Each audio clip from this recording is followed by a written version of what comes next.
Hi everyone, in this tutorial I'm going to show you how to make custom text frames for Canva in just minutes using the text and vector flood fill tools in Affinity. All of this will be done with no clipping masks, no external images, and without the need to convert your text to curves. I'm going to show you how to create both a single word text frame as well as multiple frames from individual letters in a word.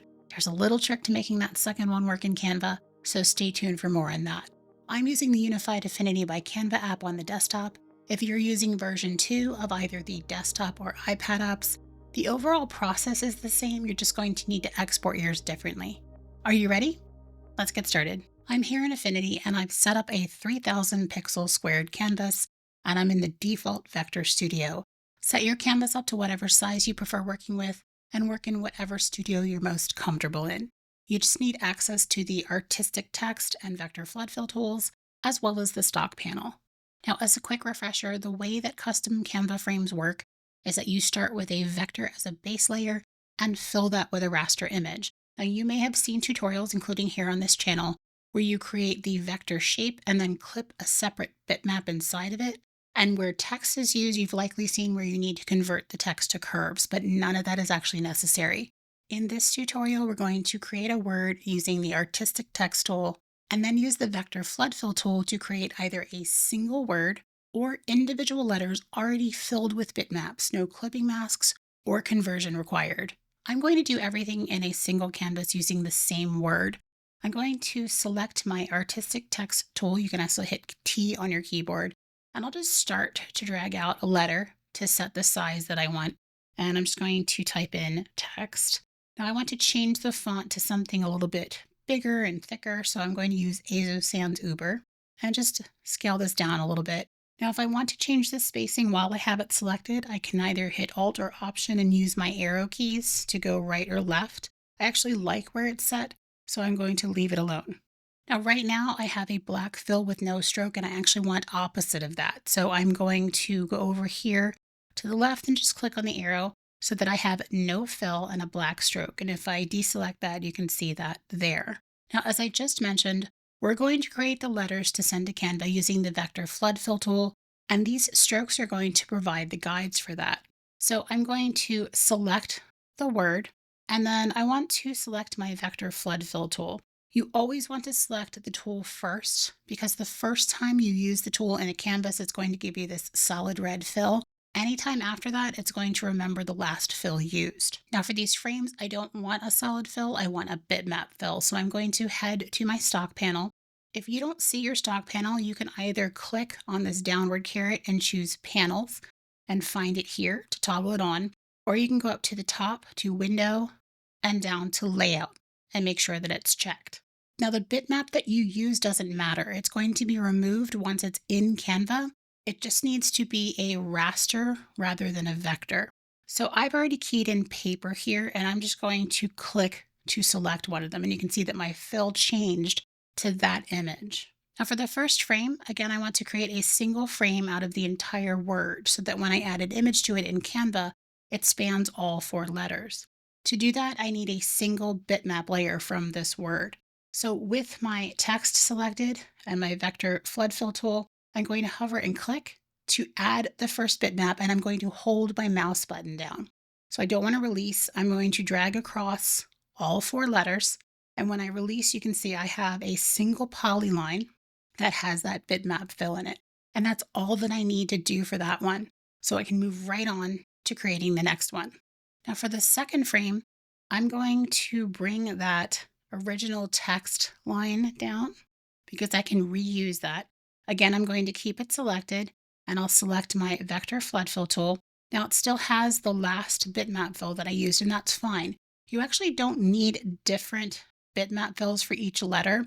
I'm going to choose different ones just so that you can see the individual letters, but I can start by using this one. So I'm going to go back to my stock panel, and for the first one, I'm just going to click on the T and immediately release. I don't want to hold my mouse button down. So I'll click to add it. And you can see that it added the bitmap just to that letter. I'll go ahead and select another one. And once I see that the fill is changed, I'll click on the E, and I'm going to do this all the way across. Once that's done, you can see that I have 4 individual polyline layers, each with its own bitmap.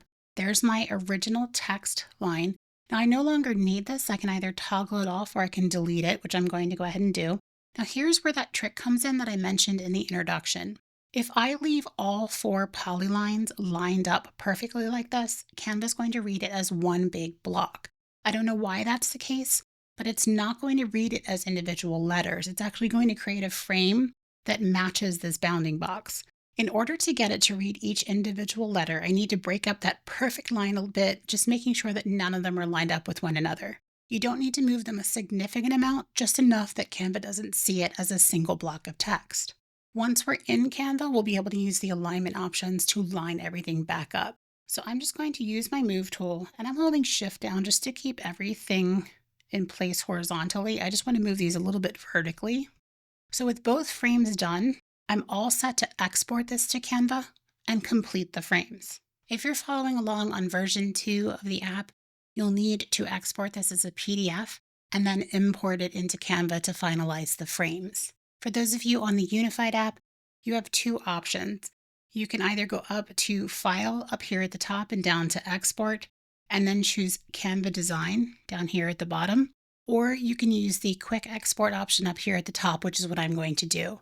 Now, if you don't see that up here, you can right-click and choose Customize Toolbar, and you'll find it down here towards the bottom. Now you can see that I already have Export to Canva selected. If you don't have that, you can go to this downward caret here. If it's not an option along the top, just click on the plus and it's down at the bottom. You don't actually need to add it to that top bar. You can just click on it and it's going to give you the option without toggling it on. I want to send mine to Canva and it's going to go to my Uploads folder.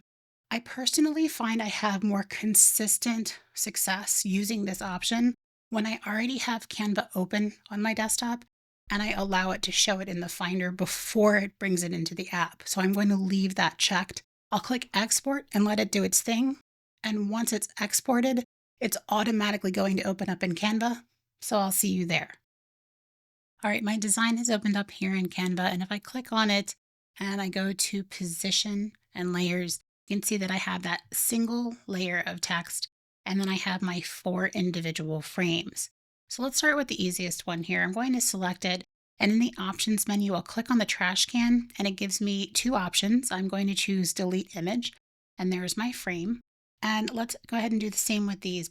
I'm going to select all 4 of them, and under position and arrange, I'm going to choose tidy up. That's going to realign them.